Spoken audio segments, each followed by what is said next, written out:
My name is Kesia King. I'm the owner of Chop Chop, a mobile salon and barbershop that provides multicultural beauty and grooming services for live events, luxury weddings, and mobile tours. I started my entrepreneurial journey 4 years ago, experiencing the highs of being on television, winning competitions, and signing major deals, to losing thousands in one day, selling my car for money and racking up thousands in debt.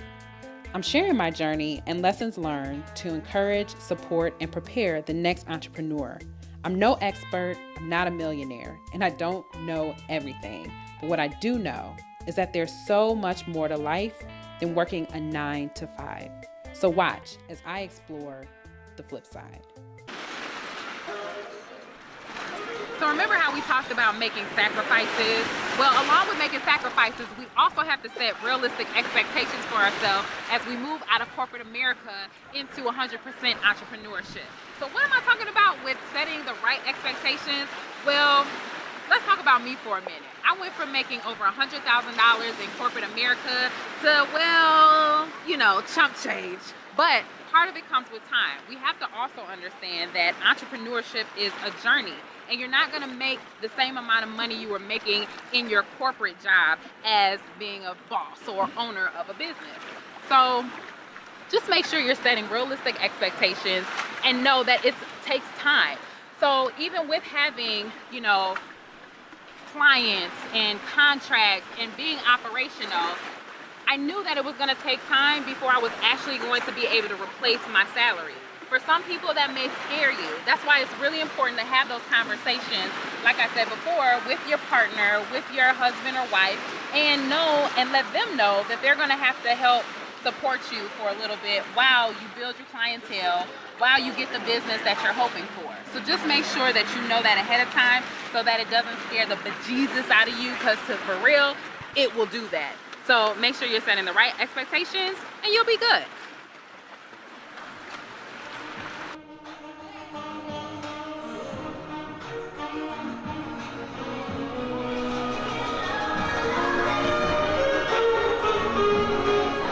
All right, y'all see that, man? Let's talk about discipline. Entrepreneurship takes discipline. You have to be able to get up on your own, to set your own schedule. You're not working in corporate America anymore. So this, you guys, brings us to point number 5.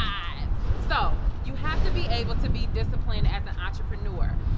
When you're working full time, you know what time you gotta be to work, you know what time you're gonna eat lunch, you know what time you're gonna get off, you gotta work about 7 to 8 hours a day. But when you're an entrepreneur, it's all about you. It's your schedule. So if you're not disciplined and you can't get yourself up in the morning, if you can't write out a plan or a checklist and know what to follow and check everything off your list each day, you're gonna have a problem. So you have to own up and you have to ask yourself, am I disciplined? Can I make it as an entrepreneur? Because discipline is key.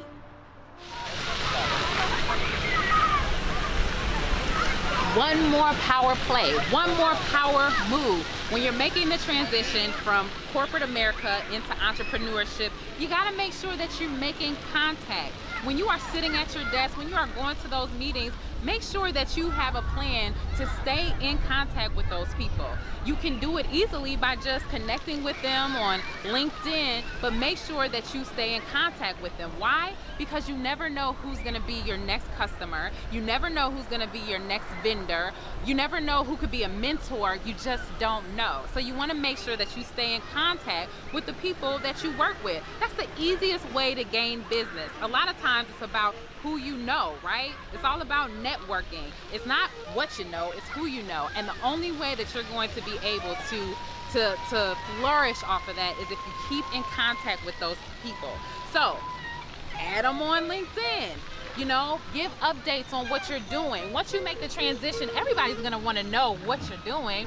When I make posts, most of the people that view my posts on LinkedIn are people that I worked with in corporate America. And they are either rooting me on, cheering me on, they're helping me make connections, they're connecting with me with people from other companies, people that they think that can help me with building my business even more. It's been amazing, the support. So just make sure you don't take for granted the people that you know, the people that's around you. Make sure you have business cards on you and you're passing them out everywhere you go. Make sure you keep your contacts and keep those connections.